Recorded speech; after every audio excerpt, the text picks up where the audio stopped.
함께 보실 말씀 시편 37편 1절에서 22절입니다. 우리 한 목소리로 함께 읽겠습니다. 시작. 악을 행하는 자들 때문에 불평하지 말며 불의를 행하는 자들을 시기하지 말지어다. 그들은 풀과 같이 속히 배임을 당할 것이며 푸른 채소같이 쇠잔할 것임이로다. 여호와를 의뢰하고 선을 행하라. 땅에 머무는 동안 그의 성실을 먹을거리로 삼을지어다. 또 여호와를 기뻐하라. 그가 내 마음의 소원을 내게 이루어 주시리로다. 내 길을 여호와께 맡기라. 그를 의지하면 그가 이루시고 내 의를 빛같이 나타내시며 내 공의를 정오의 빛같이 하시리로다. 여호와 앞에 잠잠하고 참고 기다리라. 자기 길이 형통하며 악한 꾀를 이루는 자 때문에 불평하지 말지어다. 분을 그치고 노를 버리며 불평하지 말라. 오히려 악을 만들 뿐이라. 진실로 악을 행하는 자들은 끊어질 것이나 여호와를 소망하는 자들은 땅을 차지하리로다. 잠시 후에는 악인이 없어지리니 내가 그곳을 자세히 살필지라도 없으리로다. 그러나 온유한 자들은 땅을 차지하며 풍성한 화평으로 즐거워하리로다. 악인이 의인치기를 꾀하고 그를 향하여 그를 이를 가는도다. 그러나 주께서 그를 비웃으시리니 그의 날이 다가옴을 보심이로다.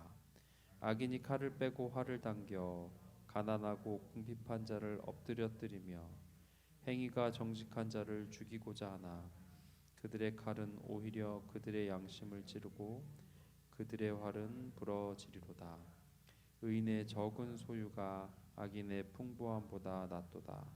악인의 팔은 부러지나 의인은 여호와께서 붙드시는도다. 여호와께서 온전한 자의 날을 아시나니 그들의 기업은 영원하리로다.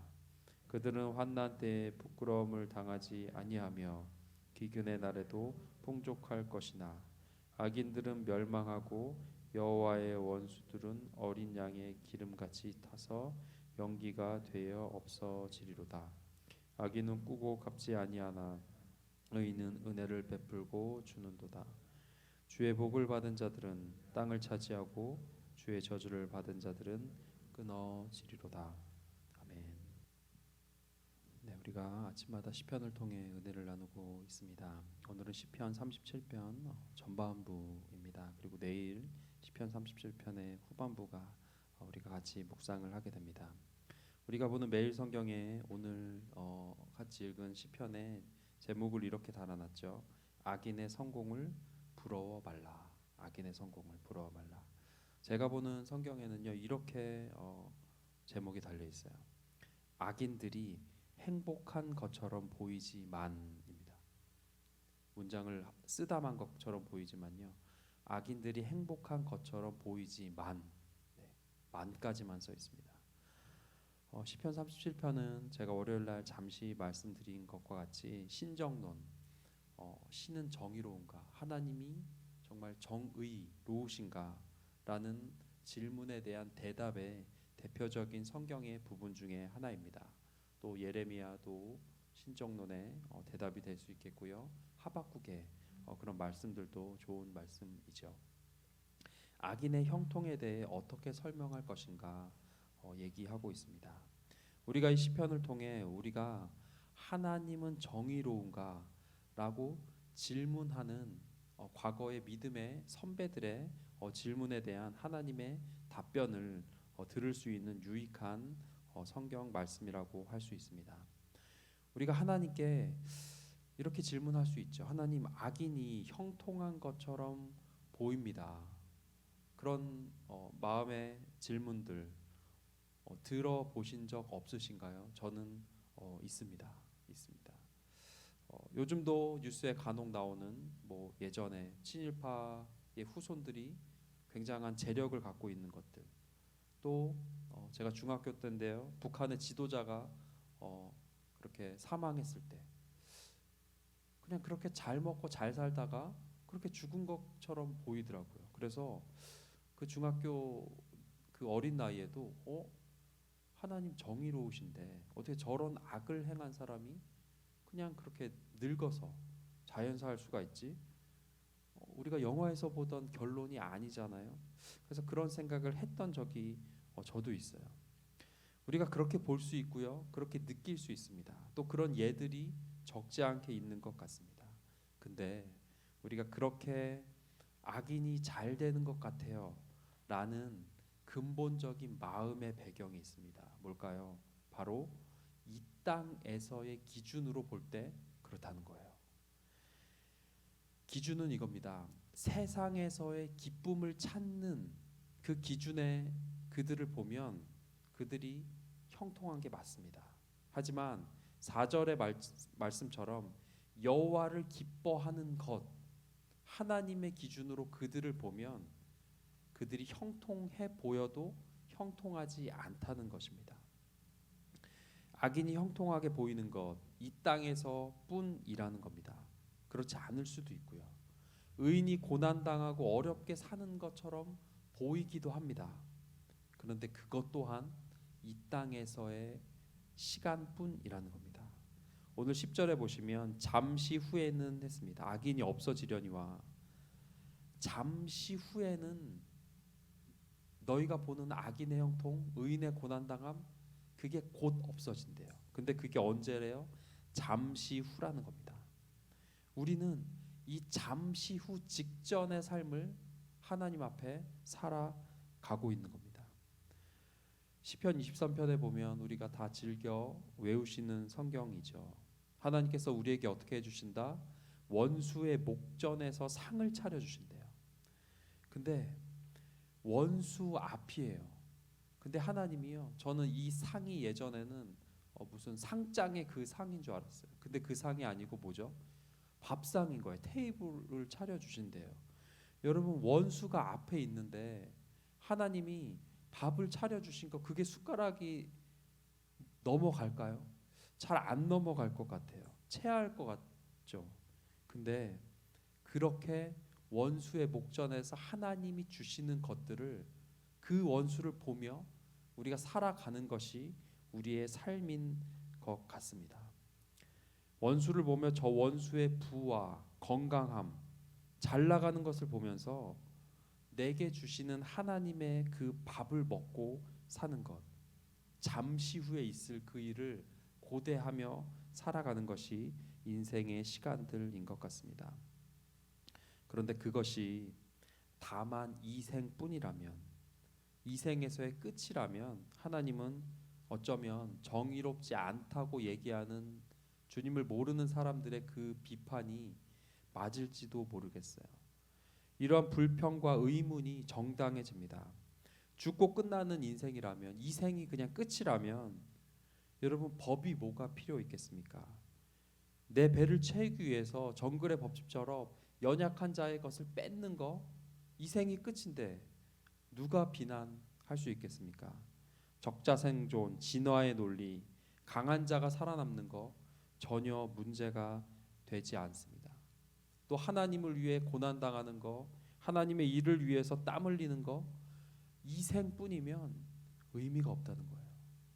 근데 사도 바울의 고백처럼, 고린도전서 15장의 고백처럼, 만일 그리스도 안에서 우리가 바라는 것이 다만 이 세상의 삶뿐이면 우리가 모든 사람 가운데 더욱 불쌍한 자이리라. 이 생이 끝이면 참 불쌍하다는 거죠. 악인은 또 잘 나가요. 의인은 고난 받아요. 너무 불쌍한 거죠. 근데 진리는 뭐죠? 이 생뿐임이 아니라는 겁니다. 그래서 악인의 성공한 듯한 모습, 의인의 불행한 듯한 모습, 그것 때문에 그렇게 우리가 하나님이 정의로우신가라고 의심할 필요가 없다는 거죠. 이 모든 것들이 지나고 그 날, 하나님의 날, 심판의 날, 13절에 말하는 그 날이 다가옴을 보심이로다.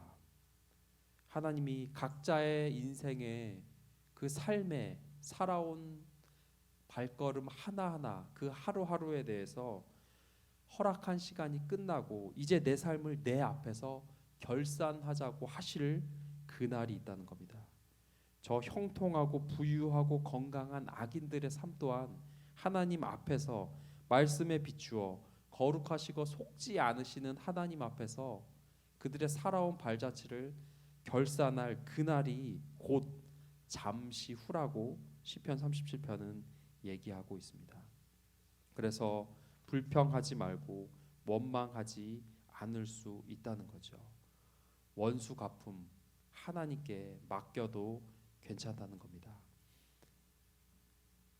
말씀을 정리하면 이겁니다. 악인의 형통, 이것을 우리가 어떻게 이해할 수 있는가? 그 키, 열쇠가 무엇인가? 바로 이후에 하나님의 나라를 내가 확신하고 있는가라는 거예요. 구원의 확신이라는 거죠. 이 생에서의 삶의 끝이 아니라는 것. 하나님의 보상하심과 하나님의 위로하심은 이 땅에서의 꼭 우리가 숨쉬는 이 시간만이 있는 것이 아니라는 거죠. 이 땅에서 이루어지지 않을 수도 있는 것. 더 좋은 하나님의 나라에서 우리가 하나님의 공평하심과 정의로우심을 보게 될 수 있는 구원의 확신이 악인의 형통에 대한 하나님의 대답이라는 겁니다. 기억하시기 바랍니다. 하나님은 속지 않으십니다. 하나님은 정의로우십니다. 그리고 정직한 자를 기뻐하십니다. 하나님은 그런 분입니다. 우리가 반복적으로 기억하며 묵상해야 될 것은 악인이 형통한 것 같은 세상이 아니고 의인이 고난만 당하는 것 같은 이 불합리한 세상이 아니고 그럼에도 정의로우시고 속지 않으시고 하나님의 날 그 모든 것들을 평가하시고 판단하실 하나님의 성품이라는 거죠. 우리가 11월 8일 블레싱을 앞두고 있습니다. 강사로 양지철 목사님이라는 분께서 이제 말씀 전해주시는데요. 지난주에 만날 기회가 있었습니다. 그래서 저희 교회 소개도 해드리고 목사님 내비에 구리시 어디 이렇게 치세요. 제가 그랬더니요 그분이 목사님 전 운전을 못해요 그러시더라고요. 그래서 제가 생각을 못했어요. 한쪽 눈이 안 보이시고 또 한쪽 눈도 이제 조금 시야가 가려 있는 것도 모르고 상대를 전혀 생각하지 못한 거죠. 내비 찍고 오라고 말하는 이 부목사. 그래서 좀 죄송하더라고요. 그래서 가실 때 제가 모셔다 드리겠다고 그랬더니 버스 정류장까지 이제 태워달라고 그러시더라고요. 근데 또 어떻게 버스 정류장까지 태워드려요? 그래서 가시죠 하고 내비 찍고 이제 집까지 모셔다 드릴 기회가 있었습니다. 이분이 그런 얘기를 하시더라고요.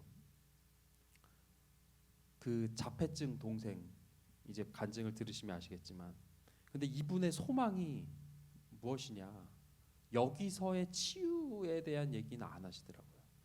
여러분 그럴 수도 있잖아요. 하나님 살아계신데 누가 유명한 부흥사 같은 분이 나타나가지고 눈에 안수하면 막 떠지고 자폐증 동생이 멀쩡해지고 이런 얘기가 아니고 이분이 그러시더라고요. 나는 지금 이렇지만 내 동생이 지금 이렇게 연약하지만 마음이 아프지만 또 나도 잘 안 보이지만 하나님 나라에서의 난 자유를 믿습니다. 그러시더라고요. 하나님 나라에서. 그리고 하나님 나라에서의 행복을 믿고 하나님 나라에서의 강건함을 믿습니다. 그러시더라고요. 내 동생이 지금 이래도 하나님 나라에서 얘가 날아다닐 거예요. 그런 말씀을 하시더라고요.